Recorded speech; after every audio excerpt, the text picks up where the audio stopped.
हाँ, हम लोग लघु सिद्धांत कौमुदी पढ़ रहे हैं और कल हम लोगों ने 3 सूत्र पढ़ा था।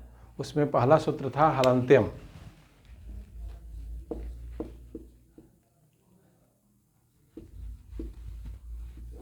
हलन्त्यम सूत्र का अर्थ करते हुए बताया गया था कि उपदेश इत संज्ञा करने वाला सूत्र है। ठीक है, हलन्त्यम सूत्र से क्या होती है? इत संज्ञा। इत संज्ञा होती है। इत संज्ञा किसकी होती है? व्यंजन वर्ण की। व्यंजन वर्ण की। हाँ, बताया गया था कि उपदेशे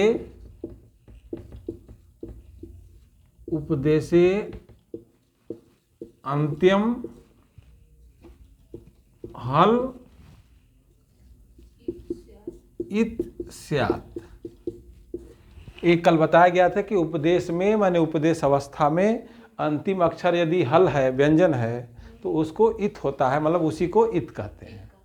ठीक है, उपदेश क्या होता है ये भी कल बताया गया था कि उपदेश आद्योच्चारणम। आद्या नाम माने पाणिनि, कात्यायन, पतंजलि प्रभृति नाम। पाणिनि, कात्यायन और पतंजलि ये जो हैं इन लोगों के जो उच्चारण है, प्रथम उच्चारण है, मतलब जो पहली बार उन लोगों ने कहा है उसी को उपदेश कहते हैं। तो ये भी बताया गया कि धातु उपदेश होता है, सूत्र उपदेश होता है, प्रत्यय होता है, शिव सूत्र जो अयुण लिख है वो गण पाठ होता है। हाँ, तो ये सब चीज़ें जो हैं कल बताई गई थी कि उपदेश क्या क्या होता है। और फिर ये बताया गया कि हलन्त्यम सूत्र में जो शब्द हलन्त्यम का जो अर्थ किया गया है, यहाँ हल और अंत्यम केवल है, लेकिन उपदेश कहाँ से आया, इत कहाँ से आया, तो ये भी बताया गया कि उसको पूर्व वाले सूत्र से लिया गया है। फिर इत संज्ञा, ये हलन्त्यम के बाद जो है लोप संज्ञा बताया गया था। लोप संज्ञा करने वाला सूत्र बताया गया, लोप संज्ञा। इसका सूत्र था अदर्शनम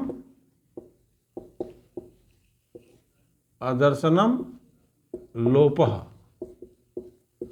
इसका मतलब था प्रसक्तस्य अदर्शनम लोप संज्ञम स्यात्। प्रसक्तस्य माने विद्यमान का, हाँ, प्रसक्तस्य अदर्शनम, जो विद्यमान है वो न दिखाई दे। विद्यमान वस्तु है, विद्यमान है लेकिन वो हमको दिखाई नहीं दे रहा है, उसी को लोप कहते हैं। हमको उसका ज्ञान नहीं हो रहा है, मतलब लोप का मतलब विद्यमान है लेकिन हमको उसका ज्ञान नहीं हो रहा है, हमको दिखाई नहीं दे रहा है, तो उसी को लोप कहते हैं। ये भी बताया गया। फिर उन्होंने कहा तस्य, फिर कहा गया है तस्य लोपः। ये अगला सूत्र है कि तस्य लोप माने उसका लोप होता है। तस्य माने उसका, लोप माने लोप होता है। किसका लोप होता है, तो उसके संबंध में बताया गया था तस्य इतः लोपः स्यात्।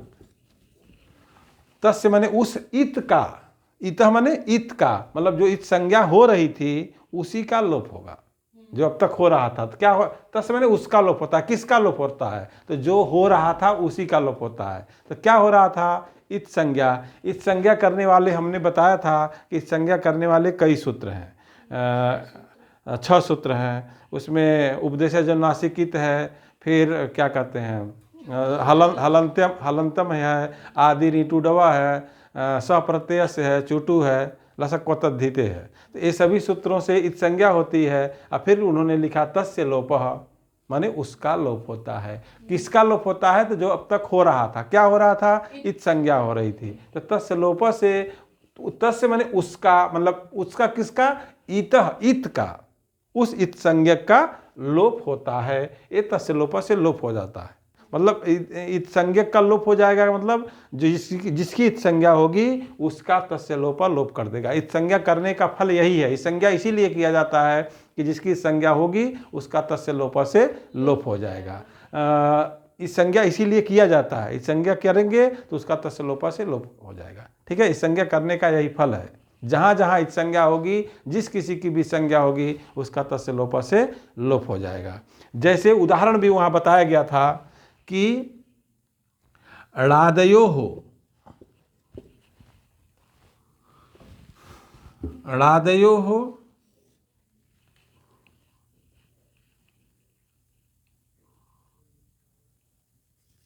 अणाद्यर्थाः।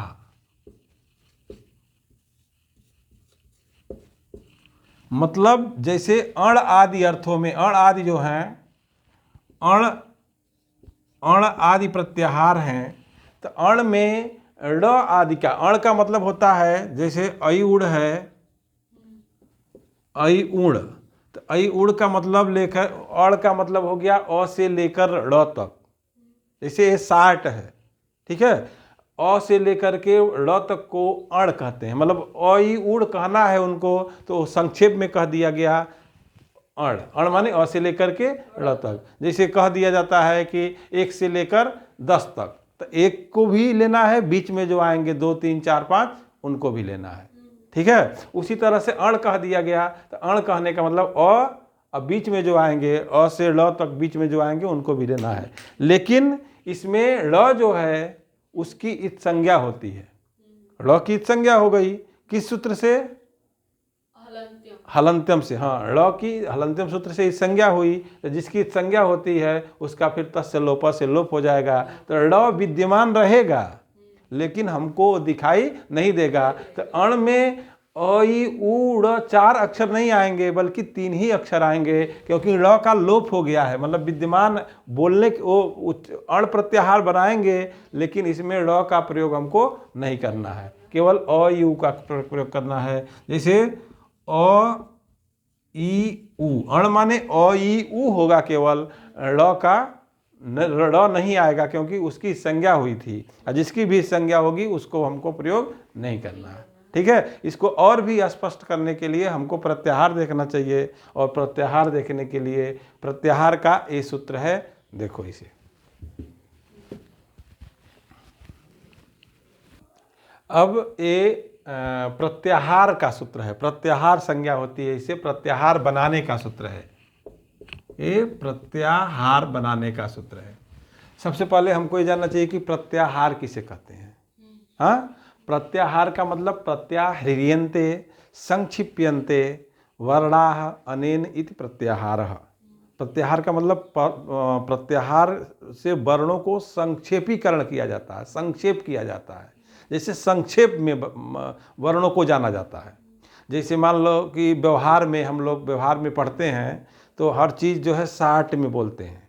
जैसे हमको प्राइम मिनिस्टर बोलना है तो प्राइम मिनिस्टर न बोल करके पीएम बोल देते हैं, चीफ मिनिस्टर नहीं बोलते हैं, सीएम बोल देते हैं। बीए बोलना है तो बैचलर ऑफ आर्ट नहीं बोलते हैं, बीए।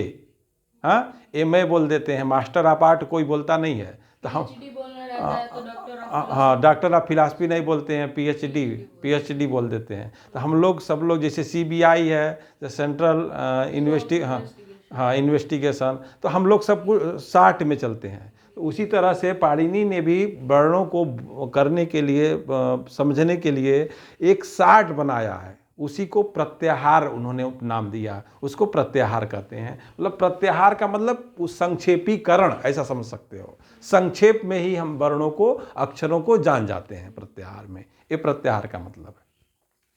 तो प्रत्याहार से वर्णों को हम संक्षेप में जानते हैं। कैसे, वो ये यहाँ बता रहे हैं।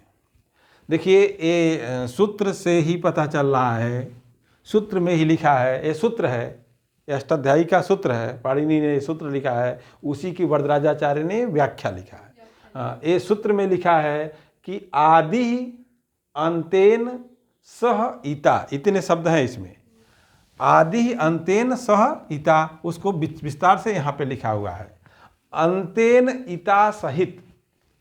अंतेन माने अंतिम, ईता माने इत संज्ञक, ये ईता में तृतीय विभक्ति है इसलिए ईता हो गया। तो अंतेन, ये भी तृतीया है, अंतिम इत संज्ञक के सहित माने साथ। प्रत्याहार बनाने का नियम क्या है? वह अंतिम इत संज्ञक के साथ होना चाहिए। किसी न किसी जिसकी संज्ञा हुई हो उसी के साथ प्रत्याहार होगा, सबके साथ नहीं होगा। तो अंतिम इत संज्ञक के साथ जो बोला जाने वाला आदि का वर्ण है, आदि माने आदि का अक्षर, आदि माने आदि पहला, हाँ, शुरू का अक्षर, आदि माने शुरू, प्रारंभ का अक्षर। तो प्रारंभ का अक्षर कैसा होना चाहिए? अंतिम इत संज्ञक के साथ होना चाहिए। यहाँ प्रधान आदि है, ठीक है, आदि इसमें प्रथम व्यक्ति है, तो यहाँ तो तृतीय विभक्ति है, तो आदि कैसा होना चाहिए? अंतिम इत संज्ञक के साथ होना चाहिए। तो ऐसा अंतिम इत संज्ञक के साथ जो बोला जाए आदि का वर्ण, वह मध्य का नाम, बीच के वर्णों का और स्वस्य च और अपना भी ज्ञान कराएगा। जैसे उदाहरण देख लीजिए, समझ में आ जाएगा एकदम आराम से। जैसे अण बोलते हैं, अब अण जो है, जैसे सूत्र है आप लोगों का अई उड़, अई उड़ रिलरिक ए ओंग ऐ औच, ये सब सूत्र हैं। तो हम अण बोल दिए तो आदि का हमने अ लिया, आदि का आदि का कौन है? अ। यह अ प्रत्याहार तभी बनेगा जब यह अ किसी इत्संज्ञक के साथ रहेगा। ठीक है, तो इत्संज्ञक यहाँ पे ड़ है, ड़ की संज्ञा हुई है, पहले ही बताया गया हलंत्यम से कि अंतिम वर्ण अंतिम अक्षर यदि हल है, तो शिव सूत्रों में अगर अंतिम अक्षर हल है तो उसकी संज्ञा होती है, हलंत्य में बताया गया। उपदेशे अंत्यम हलित स्यात्, उपदेश के अंत में जो हल होगा, व्यंजन होगा, उसको इत कहते हैं। तो इसकी ड़ की, क की, ङ की, सब की हलंत्यम से इत संज्ञा हो गई। ठीक है, तो जब यह इत संज्ञक हो गया ड़, तो अ को हमने ड़ के साथ मिला दिया, तो ये अण हो गया। अब ये अण जो है अपना भी ज्ञान कराएगा। ठीक है, स्वस्य माने अपना भी, और मध्य का नाम, मध्य के बीच, मध्य माने बीच के वर्णों का भी ज्ञान कराएगा। स्वस्य च संज्ञा मतलब अपनी भी, अपना भी और मध्य के वर्णों का संज्ञा होता है, मतलब उसका बोध कराता है, उसका ज्ञान कराता है। जैसे अण कहने से अ अपना भी ज्ञान कराएगा और मध्य में ई उ आएंगे, उसका भी ज्ञान कराएगा।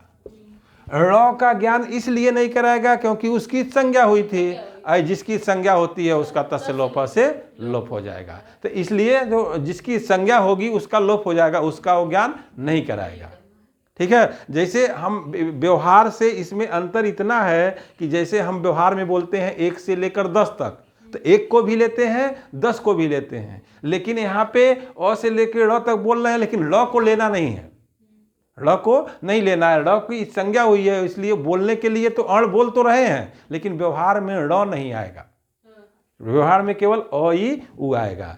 यहाँ पे और देख लो, और उदाहरण, जैसे हम अ को लिए और फिर हमने क को भी ले, हम क को, फिर हम क को भी ले सकते हैं, अक। हाँ, तो अक ले लिए, तो अ जो है अपना भी ज्ञान कराएगा और क तक बीच में जितने अक्षर आएंगे सबका ज्ञान कराएगा। जैसे अक से अक अगर कहीं लिखा है तो आप समझिए अ का ज्ञान होगा, फिर ई का, फिर उ का, ड़ का ज्ञान नहीं होगा क्योंकि उसकी संज्ञा हुई है, लोप हो जाएगा। ये बीच में आएगा लेकिन इसकी संज्ञा हुई है, उसका लोप हो जाएगा। तो अ ई उ का ज्ञान कराएगा, फिर री का भी ज्ञान कराएगा, ली का भी ज्ञान कराएगा, और क आ गया, बस ये अक खत्म। तो अक माने अ ई उ री ली। अब पाणिनि अपने सूत्रों में हमेशा जो है ये कहेंगे, कभी कहीं अगर अ ई उ री ली को कोई काम करना है उनको, तो ये नहीं कहेंगे कि अ ई उ री ली को ये काम होगा, वो सीधे ये कहेंगे कि ये काम अक को होगा। तो अक को आप लोगों को समझ जाना है, अक माने अ ई उ री ली। ठीक है, इसमें आपको कुछ करना भी नहीं है। अगर आपको अयुण रिलरिक याद है तो अक बोला जा रहा है तो अ से लेकर के क तक के अक्षरों को गिन लेना है। अक अक तो अ ई उ रिलरी रिलरिक क आ गया, तो क हलंत जो हलंत है उसको छोड़ देना है, अ ई उ रिलरी इतना कर देना है। इसी तरह से मान लीजिए पाणिनि ने कहा अच, तो अच माने अ से लेकर के और च तक जितने अक्षर हैं सब आ जाएंगे। ठीक है, इस जैसे अच में कौन कौन अक्षर आएगा, तो अ ई उ रिल री ए ओ ऐ औ। हाँ, ये सभी स्वर जो है अच में आ जाएंगे। इतने ही स्वर होते हैं, अ ई उ रिल री ए ओ ऐ औ, इसीलिए स्वर संधि को अच संधि कहते हैं। स्वर संधि को अच संधि कहते हैं। अच माने स्वर होता है, अच्छा। ठीक है। अच अच अच का मतलब अ ई उ। अब इसी तरह से जान लेना है, अ ई उ अंतिम अक्षर छोड़ देना है, अ ई उ री री ए ओ आई औ। इसी तरह जाना है। अगर मान लीजिए उन्होंने हल कहा, हाँ, तो हल हल ह या वरट का से हल ले लेंगे, अंत में आएगा हल का ल। हल का ल। हाँ, हल का ल, तो ह से लेकर के ल तक सारे व्यंजन उसमें आ जाएंगे। मान लीजिए ये जरूरी नहीं है कि शुरू वाला यही हो, ठीक है, शुरू के बीच वाला भी हो सकता है। अच्छा। शुरुआत का जो है वो जो आदि का अक्षर है वह आदि वाला ही होगा, कोई जरूरी नहीं है सूत्रों में आदि वाला ही हो, जो नहीं बीच का भी हो सकता है, जैसे इक भी बन सकता है। हाँ, तो इक माने हमको ई से लेकर के क तक देखना है, ई से लेकर के क तक। तो इक में कितने अक्षर आएंगे? ई उ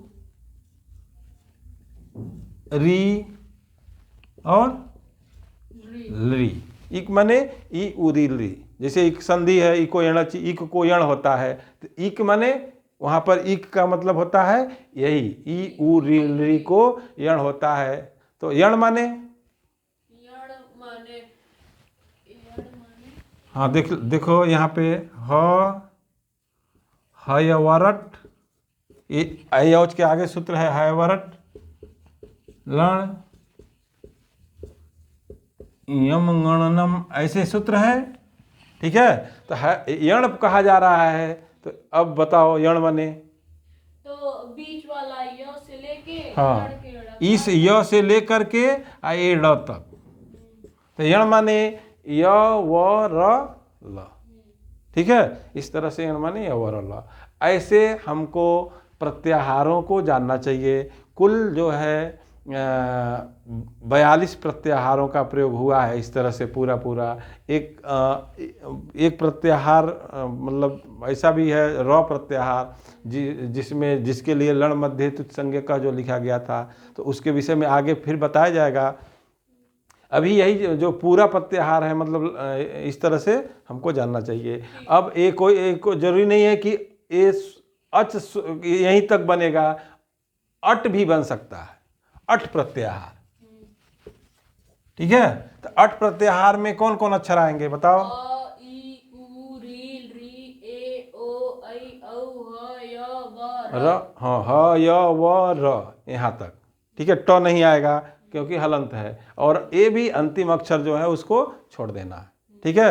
यही प्रत्याहार बनाने का नियम है। इस तरह से प्रत्याहार बनते हैं। इस तरह से आप और भी प्रत्याहार जो है बना सकते हैं। जैसे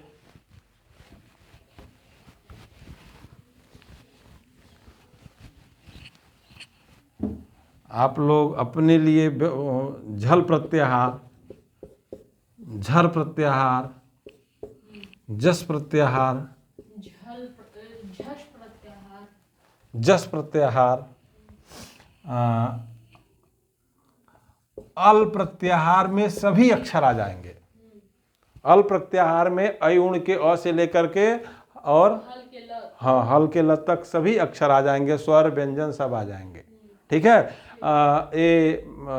हल प्रत्याहार जो है इसमें सभी व्यंजन आते हैं। जैसे अच प्रत्याहार हमने बताया था, अच प्रत्याहार इसमें सभी स्वर आते थे, हाँ। उसी तरह से हल प्रत्याहार में सभी व्यंजन आते हैं। हल प्रत्याहार में ह य व र ल य म ङ ण न झ भ घ ढ ध ज ब ग ड द ख फ छ ठ थ च ट त क प स ष स ह।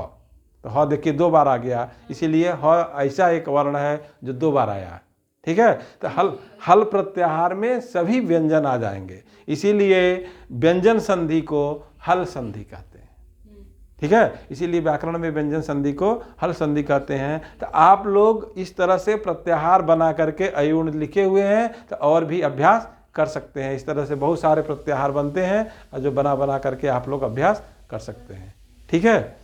एक बार और आदिरंत्यन संहिता का मतलब देख लीजिए।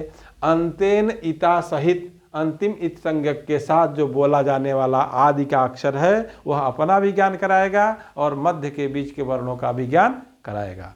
आगे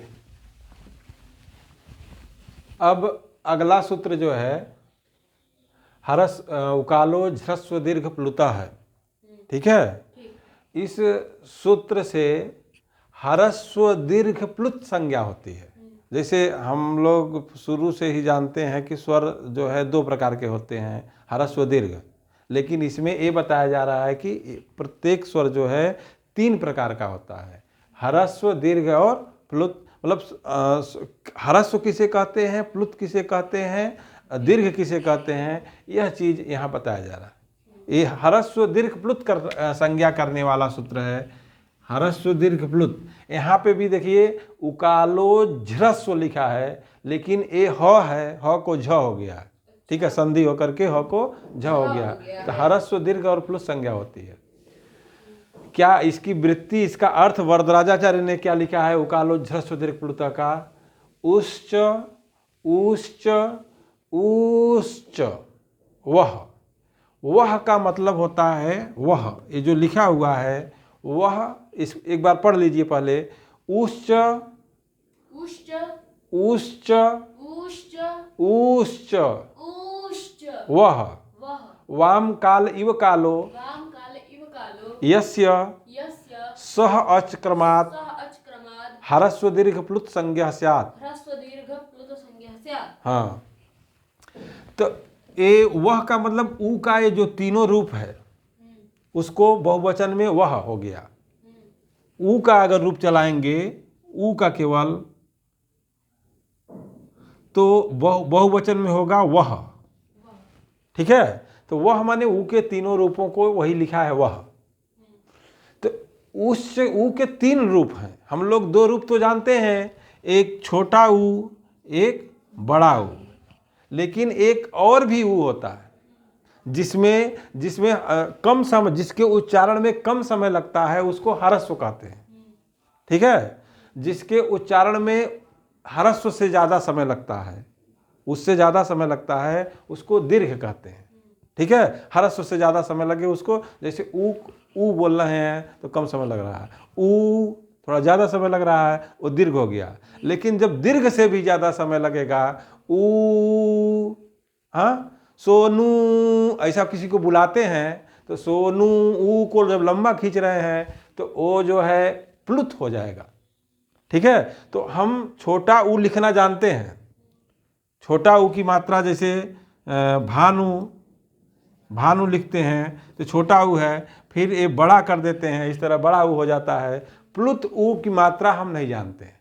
ठीक है, तो प्लुत ऊ अगर रहता है तो उसके आगे जो है 3 लिखा रहता है। प्लुत अगर कोई है तो उसके आगे 3 लिखा रहेगा। जैसे यहाँ पे देख लीजिए ओम में है। ठीक है, जैसे ओम, ओ के आगे 3 लिखा है, ओम बोलना चाहिए लेकिन हम बोलते हैं ओम, ऐसा बोलते हैं, तो ओ को हम दीर्घ से ज़्यादा बोल रहे हैं। ठीक है, दीर्घ से ज़्यादा बोलने के नाते जब दीर्घ से ज़्यादा बोलेंगे तो वह प्लुत कहलाएगा। ठीक है, तो यही बता रहे हैं कि जो आप 2 तरह का जानते थे वो 2 तरह का स्वर नहीं होता है, बल्कि 3 प्रकार का होता है। यह भेद जो है स्वर का उच्चारण में लगने वाले समय के अनुसार हो रहा है। ठीक है, उच्चारण में जैसे जैसे समय लगता है, कम समय लगेगा तो हरस्व, उससे ज़्यादा समय लगेगा तो दीर्घ, और दीर्घ से भी ज़्यादा सब समय लगने लगे तो प्लुत होता है। ठीक है, वही बता रहे हैं उश्च उश्च उश्च वह। वाम काल इव कालो, वाम माने ऊ के, वाम का मतलब यहाँ पर है ऊ के, ऊ का ही रूप है वाम। ठीक है, तो वाम काल इव कालो, ऊ के काल के, काल का मतलब समय। हाँ, समय, काल माने समय। तो ऊ में जो समय लग रहा है, उश्च, ऊ बोल रहे हैं ऊ ऊ ऊ, तो जैसे ऊ में समय लग रहा है कम, ज़्यादा, उससे ज़्यादा, उसी तरह से अगर समय लगता है वाम, ऊ के काल की तरह अगर काल है, स्वर समय है, जस्य माने जिसका, स्व अच, वह भी अच, मतलब ऊ की तरह अगर कोई और भी स्वर है, जैसे अ है, अ, आ, मतलब ज़्यादा लंबा खींच रहे हैं, ज़्यादा दूर तक बुला रहे हैं, किसी को बुलाते हैं, तो ऐसे समय में जिस अच में ज़्यादा समय लगे कम लगेगा तो ह्रस्व, ज़्यादा लगेगा तो दीर्घ, और जब दीर्घ से भी ज़्यादा लगेगा तो प्लुत कहलाता है। ठीक है, तो वह अच क्रम से ह्रस्व दीर्घ और प्लुत संज्ञा होता है, मतलब वो ह्रस्व दीर्घ प्लुत कहलाएगा। बस अब ये स्वर के भेद बचाए जा रहे हैं कि स्वर 3 प्रकार के होते हैं। एक ऊ उदाहरण के रूप में दिया गया है, ऊ उदाहरण के रूप में दिया गया है। ये कह रहे हैं कि ऊ के काल की तरह, मतलब जैसे ऊ में समय लग रहा है उसी तरह और किसी स्वर में लगेगा, वह भी ह्रस्व दीर्घ प्लुत होगा। केवल ऊ ही नहीं, जिस किसी भी स्वर में कम, ज़्यादा और उससे ज़्यादा लगेगा वह क्रम से ह्रस्व दीर्घ प्लुत संज्ञक होगा। इसको फिर आगे और भी स्पष्ट करेंगे, कौन कौन ह्रस्व होता है, कौन कौन स्वर, कौन कौन दीर्घ होता है, कौन कौन प्लुत होता है, कौन स्वर, इसके विषय में और आगे स्पष्ट करेंगे, बताएंगे। हमको मात्र ये देखना चाहिए कि यहाँ पहला स्वर तो अ है। पहला स्वर कौन है? अ। लेकिन इन्होंने उदाहरण दिया है किसका?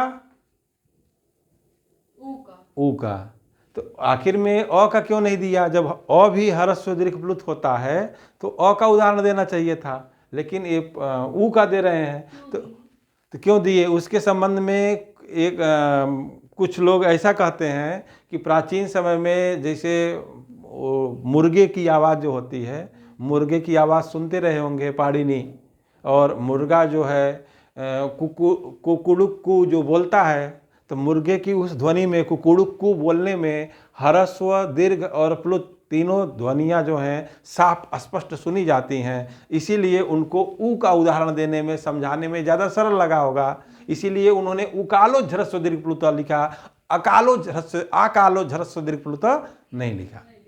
नहीं तो चाहते तो आकालो ह्रस्व दीर्घ प्लुत भी लिख सकते थे। ठीक है, तो आ का उदाहरण नहीं, अ का उदाहरण नहीं दिया, उन्होंने ऊ का उदाहरण दिया। ये हमको लगता है समझ गए होंगे। हाँ, इस तरह से यह जो स्वर है, अब एक स्वर अ जो है 3 प्रकार का हो जाएगा। एक ह्रस्व, दीर्घ और प्लुत। एक स्वर 3 प्रकार का होता है। ये भेद जो है उच्चारण में लगने वाले स्वर समय के अनुसार होता है। ठीक है, इस समय के अनुसार स्वर का भेद है। बाकी अन्य भी तरीके हैं स्वर के भेद करने के, उस संबंध में अब कल बताया जाएगा। आज ये जान लो कि स्वर के 3 भेद होते हैं, प्रत्येक स्वर के 3 भेद होते हैं, ह्रस्व, दीर्घ और प्लुत। और इसमें कुछ ऐसे स्वर हैं जिसके दीर्घ नहीं होते, कुछ ऐसे स्वर हैं जिसके ह्रस्व नहीं होते। इसके विषय में आगे जो है अब कल बताया जाएगा। धन्यवाद।